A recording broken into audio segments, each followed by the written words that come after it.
My name is Sam Jenks, and welcome to another episode of The Way We Source, a podcast hosted by Kodiak Hub, where we share our talks with procurement practitioners, leaders, experts, consultants, content gurus, and people that we find downright inspiring, diving into the role that sourcing and procurement plays in the way we live. If you like today's episode, make sure to rate the program and give us a follow. Today's guest has spent his career operating at the intersection of human rights, global policy, and the often invisible realities of how the world's goods are in fact made. He's advised just some small organizations like the White House of the United States of America, UN, and Google on the uncomfortable truths within human rights campaigns before turning his focus to another uncomfortable truth, which is global commerce and supply chains at scale. The things we buy are often built on what we can't see, and unfortunately, sometimes on the shoulders of others. He didn't set out to build just another supply chain tech company. He set out to expose what's missing, bringing a rare mix of conviction and pragmatism to a space that desperately needs both of these things. He helps enterprises today uncover hidden risks deep within their supply chains. He's not here to moralize. He's here to make the invisible visible, and in doing so, reshape how companies operate at scale. Welcome today's guest, Justin Dillon, CEO and co-founder from Freedom AI. Justin, welcome to the show. Good to be here. Thanks for having me. We're happy to have you on. So I'm curious, UN and White House, as well as Google. What's the difference between that era and today's era of Justin Dillon and what the mission is that you're on? Less free drinks. Yeah. Understandably so. That I would say that the early part of my interest in trying to make supply chains work better for everyone was more of a movement building and awareness campaigns. So when I started off with anything that interests me, at first I have to see if others are interested in what I'm interested in to see if it's real. It's kind of hard to build movements or build companies, which I would argue are very similar muscle groups. It's very hard to do that if the timing and the total addressable market or audience is not there. So my initial foray into the intersection of human rights and supply chains was a partnership with the White House and State Department to help consumers become aware of their own human rights footprint connected to the things that they buy. So we built a website called Slavery Footprint that could tell you how many forced laborers it takes to produce your lifestyle, not based on brands, but by what you consume. And that gave us a real sense of just awareness and interest in this in this problem. Our goal was to hopefully get about 150,000 consumers to become aware of this, and over the course of a year, we were able to achieve that in the course of an hour, and then it went to well over 50 to 100 million consumers using the app, getting an understanding of their own footprint, which led me to down the road towards building Freedom AI, which is a way for companies to meet that need and meet that concern, and also comply with laws that have been passed because of these consumers. What a lot of people don't understand is that consumer demand, as consumers are also voters. And when politicians, voters are interested in something, they tend to pass laws that connect to that. And here we are 10 years later, and there's human rights laws and supply chains in just about every major country. And with that, I think that legislation is a big driver, obviously, for enterprises to get involved, right? Look across the pond, CSDDD, Lieferkettengesetz in Germany, of course. Sorry, I'm butchering that. The LKSG movement, CSRD, EUDR, important legislations that are focused on, not only human rights, but also, the environmental aspects of global supply chains, and not just being able to tick a box, but actually follow up on these things. without legislative tailwind, right? When administrations shift, how do you see that that impacts enterprises' focus on this particular areas? Well, so I've been in this space for, north of 15 years. And the very first, human rights supply chain law was passed where I live here in California. I got to be a part of it. It was actually helped passed by two Hollywood actors. One of them happened to be governor. And so I've watched the gestation of legislation move year to year, administration moving to the left, moving to the right in Europe, in the US, and Australia, and Japan. Like, it's only moved in severity in terms of penalties and requirements. So, and sometimes we've seen, as we've seen in CS Triple D, we've seen the severity get walked back. Yeah. But it's very seldom is the severity walked back when it comes to human rights issues. It might be walked back when it comes to sustainability, but we've only seen in the S in the ESG continue to advance forward. And what sits on top of all of this, which I think is helpful to businesses, is this isn't just a moral cause. This is an operational issue. And we've certainly seen that here in the United States, where now the United States Trade Representative is now investigating countries' efforts to address forced labor in their countries because using forced labor is unfair to American workers.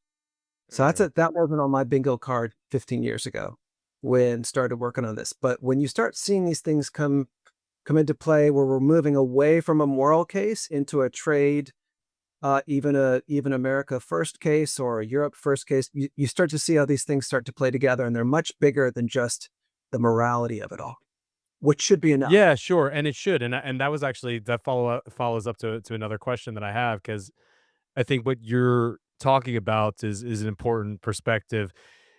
The you mentioned, of course, the penalties and requirements are continuing to grow. When when do you think that organizations get to a point where they care about the carrot more than the stick, right? When it comes to these particular aspects. Um, I think there are companies that are already reaching for carrots than responding to sticks. Um, Mm. uh, there are, we've seen that, when I started down this role, there were no roles like responsible sourcing manager or Right. sustainable sourcing manager. Or I was on a phone call with somebody this morning that runs the human rights department at a very, very large company. These roles didn't exist 10 years ago. Are they? And, while some of these roles might be used to create some kind of facade and all the rest of it, the reality is a lot of these roles have very clear legislative and legal connections. And so these roles have become increasingly important. They're not just advisory, they're guidance, and they're operational in nature, and they're increasing so. So I don't really get too caught up on carrots and sticks. I can't see your motivations for the why you do things in your life any more than you can see my motivations. The Right. reality is, as long as good is being done, and quite frankly, as long as the business is succeeding because of it, I'm good with that. When we start putting things out there where the business has to walk backwards financially in order to move forwards legislatively or morally, I think that's probably not a recipe for success. So I like the balance of operational excellence and ethical and sustainable gains. That's kind of the right space to be playing in, and we seem to be there.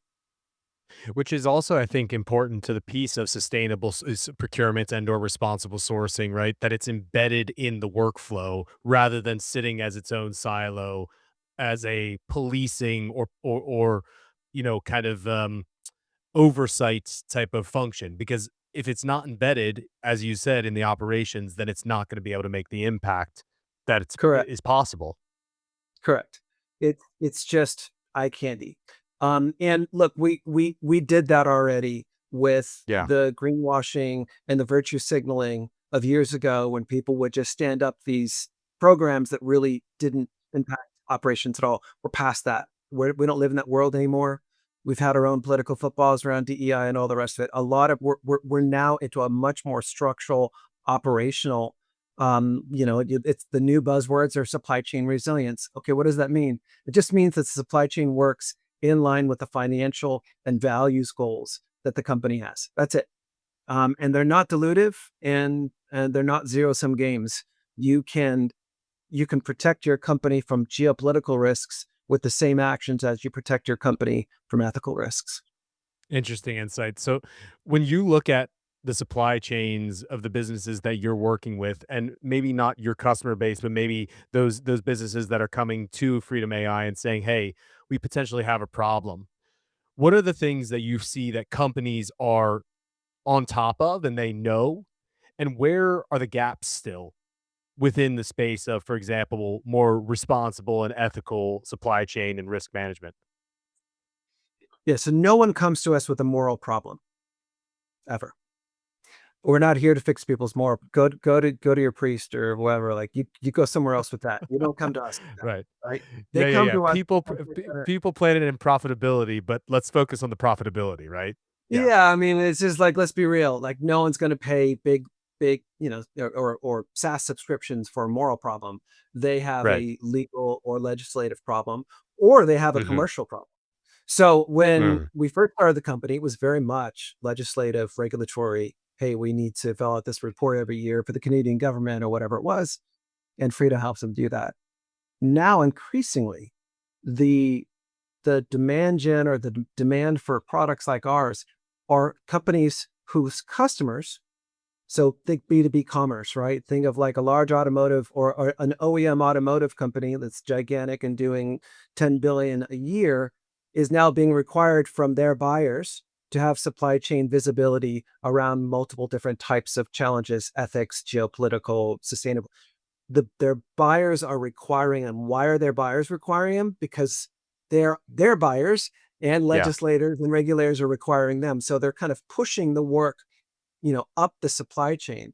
And that to me is how you start to build a network of values alignment, and creating value is when the entire network is working on the same problems and going in the same Mm. direction. You start to solve problems at scale, right? So one supplier is solving the problem for six buyers. Does that make sense? So as your supply chain is becoming more visible and you're taking a risk-based approach in your supply chain, you're not just solving it for yourself and your legislative burden, you're also solving it for all of your buyers and their legislative burden. And that to me is how you are able to do these things at scale with very little cost. Super interesting, and I agree with the sentiment as well. When it comes to, you know, mapping supply chains as they become so complex at the scale that you're speaking of, right? And the tiers become so much deeper. Why do you think that so many businesses are stuck at tier 1? And I'll maybe just give an anecdote, of course, because I think that everybody knows the importance surrounding resilience, as you mentioned before, and supply continuity, which are 2 of the biggest priorities of any procurement and supply chain team out there in the market right now. In a volatile and uncertain market, having the goods and services you need, on time and in full and at the right quality, it's essential, right? Now, an anecdote of sitting next to somebody at a lunch, just at an event that I was out at ISM Denver, mentioned that, when they started getting below tier 1, they started seeing a particular part. It was a chip manufacturer, and it was a wafer, I think was the name of the component. And then they started seeing it was one particular supplier at 6 different of their tier 1 suppliers that actually had this one component being, of course, the essential component, and that's, of course, where the potential bottleneck and or real risk in their supply chain was, and where they truly needed to create resilience. So, with that anecdote, and so many people knowing that a lot of their tier 1s probably have those same bottlenecks at tier 2 or tier 3, but not always, I don't know, maybe wanting to lift the hood or having the time to lift the hood to uncover it. Why do you think that so many businesses allow themselves to stop at tier 1? Because as human beings, we're reactive, not proactive. We can only focus on a few things at once, and we think that our businesses are different, and they're not. Mm. We only focus on the top 3 or 5 priorities at any given time, and Okay. they shift. So how do we change that? Yeah, pain. Unfortunately, we don't change until there's crisis and pain, and and and we've had quite a bit of pain over the last couple of years. Call it Mm. 5 years, from orbit to tariffs to regulations. So the pain has created enough awareness of the costs of a lack of visibility that Mm. companies are now investing in visibility. That's step one. And we're seeing it. We see it every day. We talk to companies every day that want visibility. But in many cases, companies, it's kind of like a dog chasing a fire engine. It's like, what do you do when you catch the fire engine? Right? What exactly is the dog like? The fire engine is supply chain visibility, and the dogs are companies wanting supply chain, but they don't really know why. It's like, oh, now that I have it, what do I do with it? So there is a whole new, the way I try to help companies understand this is like, you're sitting on top of a whole new level of intelligence, the benefits Right. of which will become revealed as you start to play with that intelligence. It's just like AI. It's like, it doesn't work for me. It's like, you have to work with it, and it starts to work with you, and it Mm. becomes more intelligent as you become more, you use it more, you give it your intelligence, and it gives you back intelligence and understanding and meaning. It's the same thing with supply chain visibility. You will discover those tier 2 choke points, and you will be able to work with your supplier at time of renewal to say, hey, we need to make sure that you've got redundancies and all the rest of it. Prove that to us before we re-up. So these are the types of things that companies are starting to look at and do. Not just, and obviously the pain of operational challenges, but also the pain of import bans and all the rest of it. Here in the United States, a lot of people don't know this, but there's been over $3 billion worth of goods that have been seized by U.S. Customs and Border Patrol before they got super busy with tariffs, just for forced labor. Well, that woke a lot of people up to challenges in their supply chains. And they're starting to get more and more comfortable with this information. We could see it every day. So you have to think of supply chain visibility or resilience the same way you'd look at fitness and going to the gym. Having a gym membership does not make you fit. Buying SaaS software or talking about supply chain resilience at ISM conference, whatever, does not make you more resilient. It's using the Yeah. equipment and expecting to see results over a long period of time. You don't see them in the first month of the first year, when sometimes you do. But as you start to become quote unquote more fit or more resilient as a company, you're able to do more, and your reduction of risk goes down and your opportunity for flourishing goes up. But it doesn't happen in one quarter. And I think that just as to use that analogy and carry it on, of course, what's the best day to start training? Well, yesterday. What's the second best day? Today. And I think that that's the same way we need to think about our technology and AI, as you mentioned. I mean, we talk about it a lot, right? And I think that we're in adjacent spaces with our technologies. Every day that you're not on a platform, whether that be Freedom AI or Kodiak Hub, to manage aspects in your supply chain, whatever those might be, is a day of data loss, right? In a lot of ways. And I think that that is an essential piece that is a barrier to entry because a lot of people are waiting for the best practice. They're waiting for the template of success. There is no template of success in the age of AI.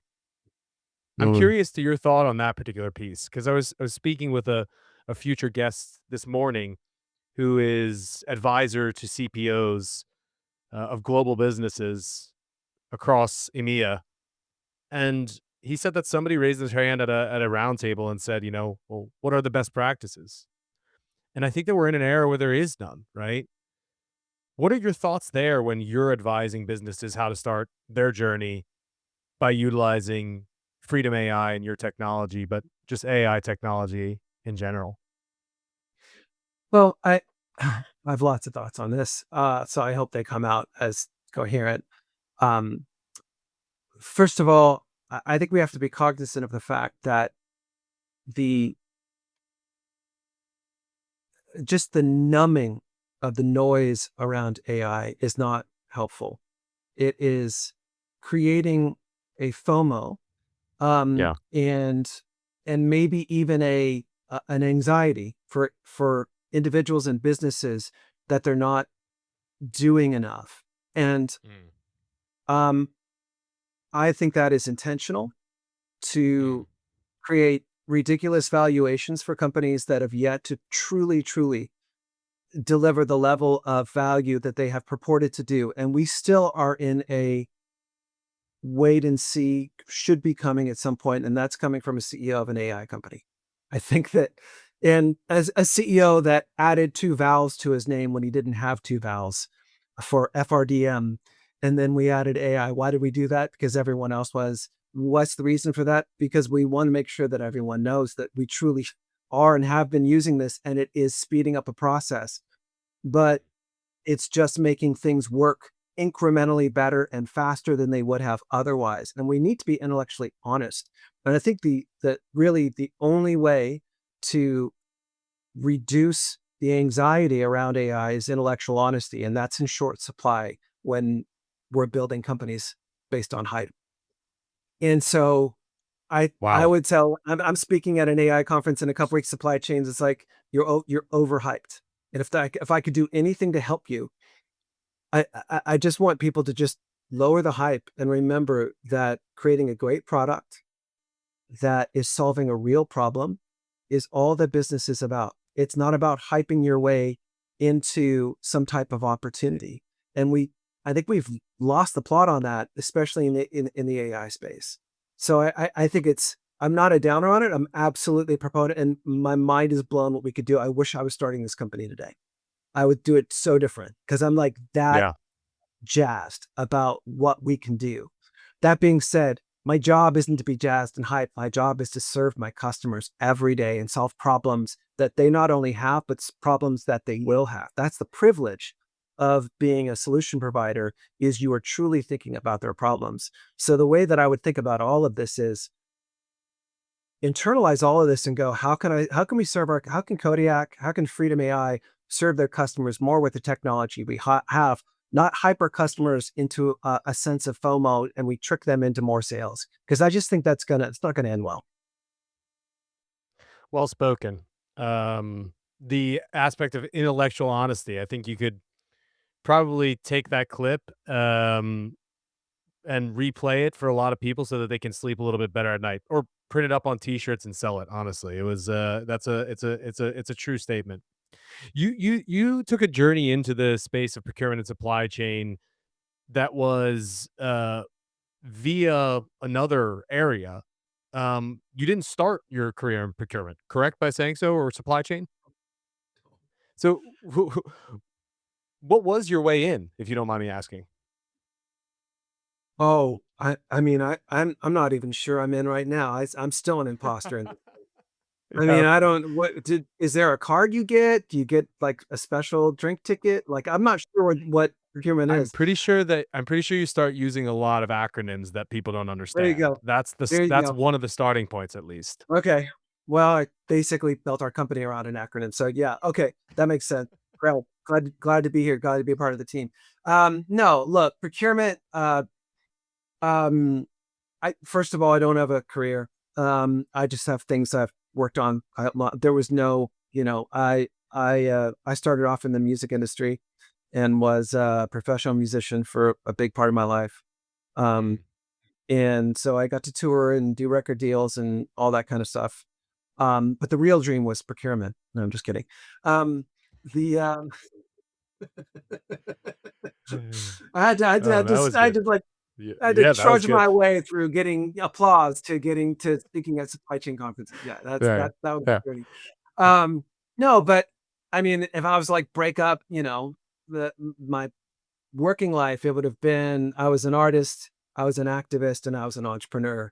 And the reality is I was all of those things at all the same time. When I was an artist, I was also an entrepreneur and I was also an activist. When I was doing activism, I was also building entrepreneurial ways to be able to solve problems and doing it in an artistic way. Now that I'm considered an entrepreneur, I'm still using the same muscles to make songs as I do with making software. Because what am I trying to do? I'm trying to help people move from A to B, right? I'm trying to meet them where they're at and get them to another place and do it in a way where they feel some ownership in that. That's how I build software. And I don't know how to code, but that is what I believe my job is I meet people where they're at. They tell me their problems. I'm trying to get them at A, If I can truly understand and empathize where they're at with A, I can understand how to get them to B, and hopefully the song or the software that was created is going to help them get there. And my job is also stand in and be a performer in that space and serve them, not just give them the song, but also perform it for them and sit in front of them and help them get there. And hopefully we'll build a relationship over time that lasts, like for some of our customers that have been with us for over 6 years, we have a relationship. Like, so I would say that's kind of been my way into it. And SaaS software, when someone told me I built a SaaS company, I said, what does SaaS mean? I had to And then have you that out started right. listening to podcasts by Jason Lemkin the day afterwards, I assume, correct? Exactly. Exactly. Yeah. I've never Yeah. been a SaaS peer, but like, yeah, it's more, I'm in this space more because this is the best way to achieve the thing that I want to achieve in the world. Yeah. And Yeah. trust me, songs are way more fun, but they won't fix supply chains. Mm. And they won't create justice at scale. I have a rooted belief that the moral arc of the universe is long and it bends towards justice, as Martin Luther King is known for saying. And I also believe that there is a way to use the invisible hand, the amoral invisible hand of the market to bend that arc. And ever so often it shows up. It doesn't always show up. Mm. It is immoral, but sometimes that hand can be guided through legislation, through consumers, through media, through you name it. And that hand just bends that moral arc, a couple degrees. And I think we're living in one of those times where that's happening. Excellent analogy. And I think that I want to double back to you talking about your journey from being in music to being in an entrepreneur in the software and AI space, right? The focus is to move people, right? Whether those be individuals and their emotions when they're hearing a song or an enterprise with a pain moving towards a solution. And I Mhm. think that's it's essential that we help to do so, right? Our founder, told me when she founded the company that she doesn't want to scale this thing so she can make an exit. Without growth, there is no impact, and I think that there's a lot of alignment there in what you're saying, right? If you are not able to impact at scale, then you're not able to really make that movement that is possible. And I think that software is the great vessel to be able to do so simply. There's Um, there's no mission without margin, Mm. and it doesn't dilute. And I think the most interesting companies are ones where the founders are highly capable at creating margin, but they're on a mission. mm, could not agree more. When you did make your entrance into the supply chain space, because you're here, I don't know if you knew that, but I'm now anointing you. Um, Okay. All right. SAP Thank you. Ariba was one of your first touch points, Yeah. and you mentioned in some of the pre-work to the podcast that you Yeah. had kind of a procurement aha moment about solving supply chain visibility there. What was that aha moment? Well, I mean, that was when I learned about the word. I think the words procurement never came out of my Mm. mouth. I didn't know what it was Yeah. until someone from SAP Ariba saw me speak at some youth conference about slavery and supply chains. And it was at the Georgia Dome. And someone was in the audience and figured out that they knew my brother, went on LinkedIn and got my information before as I was walking out of the Georgia Dome, I get this phone call. It's like, yeah, I work at SAP Ariba. I'm all, what is it? What's SAP? What's Ariba? We do work in procurement. What's procurement? We Yeah. help B2B. What's B2B? Like this is, I'm like, enough of the acronyms. He's like, just come in. I love your vision, like what you want to achieve in the world. I think procurement is a way to do that. And so I was adopted by SAP Ariba and their executive team, uh, you know, brought me in and sure, some of it was probably marketing and good to have me around talking about the good things that procurement can do. I don't care about that's fine. I loved going. That was the years of free drinks, by the way. But that was Mhm. that I got to learn on the by being around learning what an ERP is and learning how companies buy. And it just went, oh, that's where I want to insert this mission, is into those transactions. Because if you can affect the B2B purchasing decisions, you can change the world. Yeah. The B2C, the consumers, sure, I can get lots of, and at the time, that's what I was talking about. 50 Mm. million, 100 million consumers paying attention to this.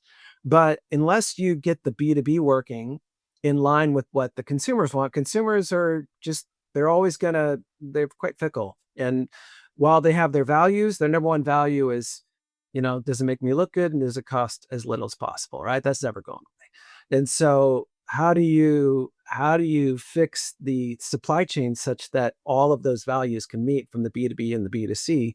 And procurement was the space to do that. So that's where I kind of pitched my tent. And I think that's it is the place to again be able to embed responsible and ethical modes of business operations at scale, right? Because there is no one else that's holding the purse strings like procurement and supply chain. Um, I'm curious about your founder story, right? I'll ask you a very simple question. It's a lot of people believe the journey of a founder to be one of the loneliest ones there is. How do you cope with that? I have amazing male friends. I have, I think one way to think about doing life is, if it is think about the 8 people that you want around your deathbed. And you should always be having relationships to 8 people that you would want there when you die. And Mm. if you don't have eight's a really important number, because people are going to come in and out over time. But like, I have at least 8 and all, male friends that I can call at any point, and Mm. they will take my call at any time of day because they know if I'm going to call late at night, they know exactly and I don't do it often. I'm not in a crisis, but like, I've been in crisis. You've been in, we've all been in Yeah, crises, yeah. right? Mhm. And I will tell you that it's not the making the call that's helpful. It's the knowing that I can make a call is what makes it not as lonely. Um, because there is it's very easy as a founder, and I'm not a co-founder. I don't even have a co-founder. You mentioned a co-founder, but no, it's single founder. So there isn't even a co-founder for me to like go to and Right. work problems. And it is true that it is somewhat isolating because everything comes to you. Like, you can have directors, you can have VPs, but the reality is it's Exactly. you and the board and your investors, and that's it. It's a single point of failure. And so, um, it having this kind of secret 8, support board. And by the way, you have to be a support too. You can't just be a taker, right? I think Mhm. that probably the 2 greatest things is being the beneficiary of people who've really been there for me when it's been difficult. And then when that pressure, ebbs down during a season, to be available to others. There's a couple people in my life that I'm talking to quite a bit that are going through tough stuff, that not only am I there to hear them, but I'm intentional. I will reach out and go, how are you doing today? How's this go? How's this piece? Knowing and having interest and curiosity. Um, Sam, we've one of the worst things we can do as human beings is be transactional and see others as only someone to help us get what we want. And when Mm. you get enough of that going in the world, and social media certainly foments that kind of mentality, that's where you get loneliness. So as a founder, if you see yourself, even if you're just grinding it out, if you also see yourself that you're a resource to others and you need to act on that, it has a way of healing and protecting you and immunizing you from all the horrible days that are coming your way. It's a nice way to put it, and I think that, it's important, like you said, to be able to have those around you that can make you feel insulated once in a while, but the point that you said the most important is to be able to give them that feeling back as well, not just take, but also to give. It's that empathy, I think, also that translates well into being a solution provider, right? You have to have that intellectual curiosity, but also just deep care for a customer, which I can tell you do. I'm curious because you're very thoughtful, it sounds like, not only in your personal life, but also probably I assume that that that thoughtfulness definitely seeps into what you guys are doing at Freedom AI. How do you think about hiring? Because I assume that you're rather thoughtful and probably picky, if I dare say so, in your hiring. What does a good hire look like to you? Well, yeah, I mean, obviously intelligence is it you can't you're looking for intelligence. Um, uh, but you're not just looking for IQ, you're looking for EQ because humans work with humans to serve other humans. And if Mm, you've got a high IQ and very, very low EQ, um, you might create more problems than you solve. mm, I know that goes against a lot of like the tomes and sound bites of like, only hire divas and do other. I get that. And maybe some people can, but that sounds like the game plan of a transactionalist and not someone who is thinking long term about building a great business and solving problems for companies. And I get it. There are companies that are just all about growth and, burn the ships and burn the ground and do all the rest of it. Cool. It's just not us. I just don't think you can. That's just not a game plan or a playbook that we go into. So EQ is as I don't want to say it's as important, um, but it's something we screen for sure. yeah. And an important piece, I think, for anyone that's looking for a hire in 2026, like you said, when our jobs otherwise in certain aspects um, can be accelerated, I think that, the ability to have critical thinking skills and EQ are the things that then AI can't replace, right? And I think that those are aspects that we have to search for now in talent. The other thing that's really important to me, I mean, look, it took me a while to learn how to manage, and I don't even know I'd consider myself a very good manager because I think for most of my life, I've just kind of been doing stuff my own way. And I think when I found myself in management positions, my thinking was, yeah, my management style is work as hard as I do and read my mind. And that's not great. That doesn't work, turns out. Um, You yeah, you should ask people if they have a crystal ball in the hiring process. That could right. actually be a Yeah. good starting point. Yeah, It's funny, yeah. LinkedIn doesn't screen for that anymore, but no, No. I think what I've kind of, come down to is like, I do need to know that someone is going to take ownership. It doesn't matter what position, doesn't matter where they are in the company. And I think in interviews, people go, yeah, yeah, yeah, I'll own it. But what I screen for is like, show me where you've owned something. And the thing that I'm looking for is owners always talk about their failures. They don't talk just about their wins.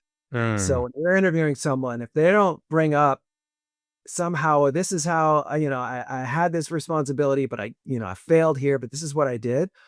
That is like worth 10 times more than someone tell me about their successes. Because that means you're vulnerable and it means that you're teachable when you can admit that, it's not all been just, aces the whole time. Yeah. Listen, I could talk to you, I think, for much longer than the episode allots, Justin. I want to thank you for your time.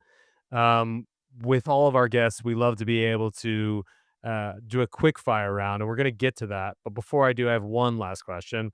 If you Mm, were to give a piece of advice to somebody that's out there starting their career, maybe Justin Dillon that's just getting started himself, mm. what would that piece of advice be now, years later, into your you might not want to call it a career, but I'll say then into your journey then. What would your piece of advice be for somebody that's starting their journey? Yeah, I think you have to remember is that you're not just building a career, which is totally cool to do. It's great, but you're also building a story. And the way I would look at it is because, you know, I was raised by wolves, right? I wasn't raised in going to offices. I was raised by going to nightclubs, and that's where my formal training was. But the way that I kind of look at a career is you're building a body of work. And Mm, so don't think of it as jobs, think of it as a body of work, a series of things that you worked on that you can point to and say, I did that. I did that. I did. And you get more if everything's just about effort and not about outcomes, and you're thinking about your career through, I do these efforts and then I get this treat and then promotion, salary, you're going to get deep into your career and realize this has just been a series of connections and transactionalism. But really, mm, human being, the thing that gives us the most satisfaction and sense of purpose is when we've contributed, truly contributed, and not just been, compensated, but contributed to something, whether it's a company or a cause or whatever it is. So think of your life in your career as a body of work that you get to build over time and that you'll look back on and go, I did that, I did that, I did that. It's not who you worked for and the logos that you participated in. It's like, oh, we created value there and we created value there. So I would think about it that way. well, thank you for joining and creating value today for our listeners. I truly believe that approach is a lot more fun journey to be on as well, which I think is isn't that something that we're all searching for? Um, I would love to be able to finish off with a quick fire round. We've gotten to know you a little bit during the session, but nothing about supply chain or tech, all about you. Mm. Quick round, one word or one sentence answers is what we're looking for. You Oh, ready to go? yeah, let's try. All right. I'm going to start you off with a bit of a softball. So, in Swedish, which is the second language that I speak, there's a phrase called paradrätt. It means that you invite somebody over for dinner. It's the dish that you're going to make that you know that you're going to ace and they're going to enjoy. I'm coming over for dinner. What's your paradrätt? Right now, it's Nashville fried chicken sandwiches. Oof. Okay. That's not a bad one. I'll see you on Mm. Saturday. Um, music, it's close to your heart, obviously. I know that this is probably going to be hard for you because you love music, but if you were able to see one band, dead or Mm. alive, and you could even choose an era if you Mm. want to, band or artist, who would it be and when would that be? When doesn't matter as much because it was a very short-lived career. But I would have loved to have seen Jeff Buckley.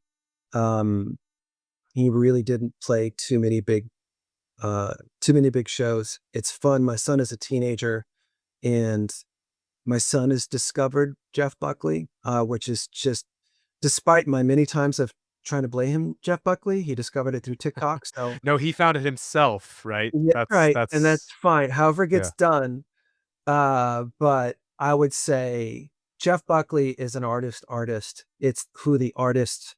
There's a famous story about Radiohead went and saw Jeff Buckley play and then went back to the studio and wrote Fake Plastic Trees. Like great art Mm, requires great art. And I would have loved to have seen him in a nightclub. very cool. A podcast that you're listening to over and over again and or a book that's on your bedside table. Uh Falling Upwards by Richard Rohr, who's kind of like a desert hermit Franciscan priest in New Mexico, which I grew up near there for a little while.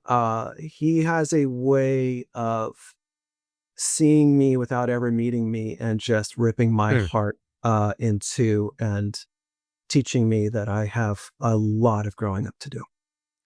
If you're taking one trip, all expenses paid, you're able to leave tomorrow. You could take your family, you could go by yourself. Tickets on us.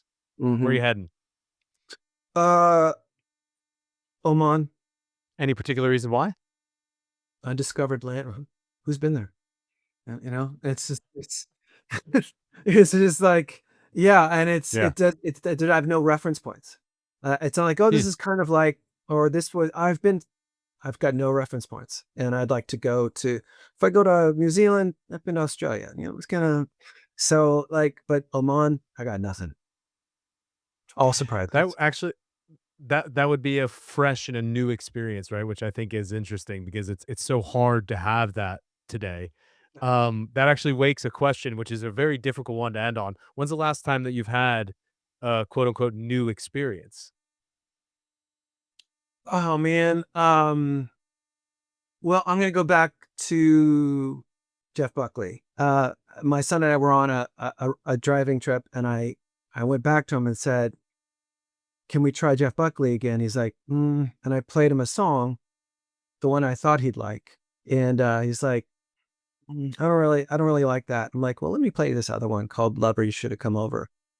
And we're driving from LA to San Francisco, and it's a long drive. And so we're halfway through it, and I play that song, and it's just total silence the entire time. And I'm like, this is weird. And when it was over, he's like, that was the greatest thing I've ever heard. And having that connection where with your kid, where it's like, you think it's the greatest thing, they think it's the greatest thing.